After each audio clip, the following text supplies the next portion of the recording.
নিয়ন্ত্রণ হারিয়ে লরির ধাক্কায় ভেঙে যায় ভারতের প্রাক্তন প্রধানমন্ত্রী ইন্দিরা গান্ধীর মর্মর-মূর্তি। ঘটনা বিশালগড় বাজারে আগরতলা শাবনুম জাতীয় সড়কে।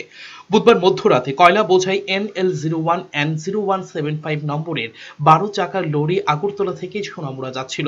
বিশালগড় থানা পেরিয়ে আগরতলা শাবনুম জাতীয় সড়কে নিয়ন্ত্রণ হারিয়ে সজোরে ধাক্কা মারে দেশের প্রাক্তন প্রধানমন্ত্রী ইন্দিরা গান্ধীর আবক্ষ মূর্তিতে। ভেঙে যায় মূর্তিটি, ক্ষতিগ্রস্ত হয় ডিভাইডার পাকা রেলিংটিও। জানা গেছে চালক মথমত্ত অবস্থায় ছিল।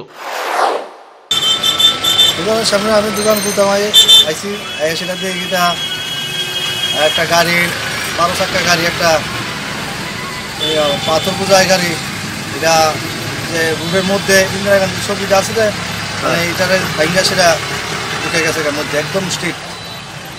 কোন সময় হয়েছে ঘটনাটা জানে? আমি আয়ার অনেকের জিজ্ঞাসা করছি ঘটনাটা কোন সময় হয়েছে, রাত্র 9টার পরে ঘটনাটা হয়েছে। পালিয়ে গেছে এটা শুনছি।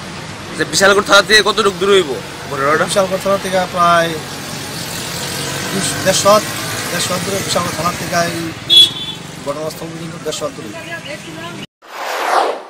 এই ঘটনায় বিশালগড় থানার পুলিশ গাড়ির চালককে আটক করেছে। চালকের বাড়ি রানীর বাজার এলাকায়। অভিযুক্ত চালককে আদালতে সোপর্দ করা হয়েছে।